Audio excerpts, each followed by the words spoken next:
ಪಶ್ಚಿಮ ಬಂಗಾಳದ ಸಿಚುವೇಶನ್ ನೋಡ್ತಾ ಇದೀವಿ ನಾವು 30 ಸ್ಥಾನಗಳಲ್ಲಿ ಟಿಎಂಸಿ ಮುನ್ನಡೆಯನ್ನ ಕಾಯ್ದುಕೊಳ್ತಾ ಇದೆ. ಪಶ್ಚಿಮ ಬಂಗಾಳದಲ್ಲಿ ಮಮತಾ ಬ್ಯಾನರ್ಜಿ ಅವರ ಹೋರಾಟ ಇದೆಯಲ್ಲ, ಆ ಹೋರಾಟದ ಬಗ್ಗೆ ನಾವು ಮಾತಾಡಲೇಬೇಕು. 30 ಸ್ಥಾನಗಳಲ್ಲಿ ಎಕ್ಸಿಟ್ ಪೋಲ್ ನ ರಿಸಲ್ಟ್ ಇಲ್ಲಂತೂ ಕಂಪ್ಲೀಟ್ ಉಲ್ಟಾ ಆಗೋ ಹಾಗೆ ಕಾಣಿಸ್ತಾ ಇದೆ.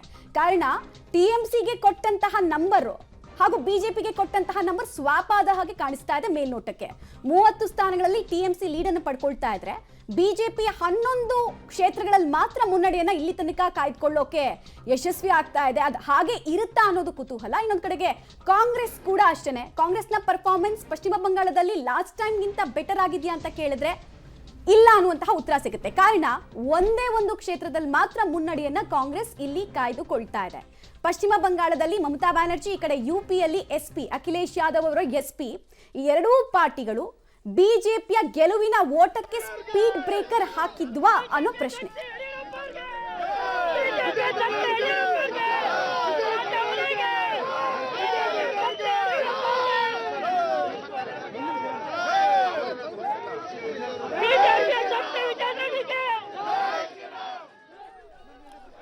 ಒಂದ್ ಕಡೆ ಗಮನಿಸ್ತಾ ಇದೀವಿ ನಾವು, ರಾಜ್ಯ ಬಿಜೆಪಿ ನಾಯಕರು, ಅದರಲ್ಲೂ ವಿಜೇಂದ್ರ ಅವರ ಆಗಮನ ಆಗಿದೆ. ಅವರ ಬೆಂಬಲಿಗರೆಲ್ಲರೂ ಕೂಡ ಹರ್ಷವನ್ನ ವ್ಯಕ್ತಪಡಿಸ್ತಾ ಇದ್ದಾರೆ. ಬಿಕಾಸ್ ಅವರ ನಾಯಕತ್ವಕ್ಕೂ ಕೂಡ ಬಹಳ ದೊಡ್ಡ ಸವಾಲಾಗಿತ್ತು. ಬಿಜೆಪಿ ರಾಜ್ಯಾಧ್ಯಕ್ಷರಾದ್ಮೇಲೆ ಲಿಟ್ಮಸ್ ಟೆಸ್ಟ್ ರೀತಿ ಈ ಲೋಕಸಭೆ ಚುನಾವಣೆ ಇತ್ತು.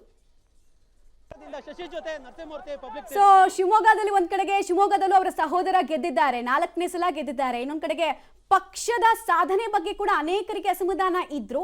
17 ಸೀಟ್ಗಳನ್ನ ಗೆಲ್ಲೋದು ಅಥವಾ ಮುನ್ನಡೆಯನ್ನ ಕಾಯ್ದುಕೊಳ್ಳೋದು ಕೂಡ ಅತ್ಯಂತ ಸವಾಲಿನ ಕೆಲಸ ಆಗಿತ್ತು. ಬಿಕಾಸ್ ಅನೇಕ ಪ್ರಯೋಗಗಳಿಗೆ ಕೈ ಹಾಕಿತ್ತು ಬಿಜೆಪಿ. ಕೆಲವು ಪ್ರಯೋಗಗಳು ಬಿಜೆಪಿ ಪಾಲಿಗೆ ವರ್ಕೌಟ್ ಆಗಿದೆ. ದೈತ್ಯ ಸಂಹಾರಿಯಾಗಿ ಡಾಕ್ಟರ್ CN ಮಂಜುನಾಥ್ರಂತಹ ಕ್ಯಾಂಡಿಡೇಟ್ ಅನ್ನ ನಾವು ನೋಡಿದ್ವಿ. ಬಟ್ ಕೆಲವು ಪ್ರಯೋಗಗಳು ಬಿಜೆಪಿಯ ಕೈ ಹಿಡಿದಿಲ್ಲ.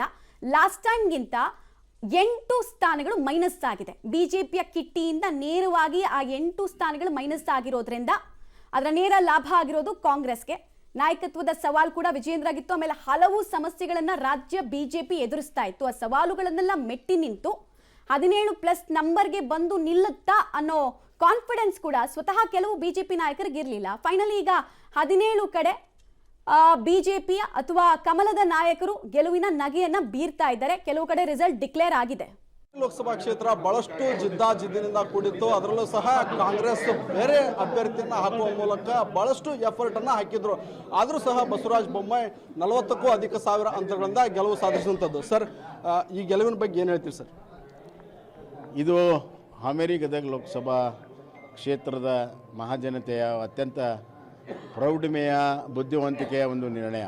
ಅವರಿಗೆ ನಾನು ಹೃದಯಪೂರ್ವಕವಾದ ಧನ್ಯವಾದಗಳನ್ನು, ಕೃತಜ್ಞತೆಗಳನ್ನು, ಅಭಿನಂದನೆ ಸಲ್ಲಿಸ್ತೇನೆ.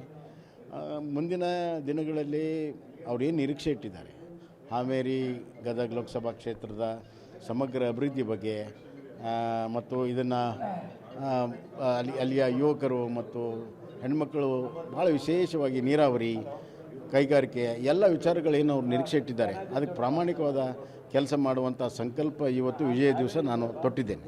ಸರ್, ಗೆಲುವಿನ ಮೂಲಕ ಪ್ರಧಾನಿಯವರ ಕೈ ಬಲಪಡಿಸ್ತೀರಿ, ಏನು ಹೇಳ್ತೀರಿ ಸರ್? ಖಂಡಿತ ನಾವು ಸೀಟ್ಗಳನ್ನು ನಾವು ಗೆದ್ದಿದ್ದೇವೆ.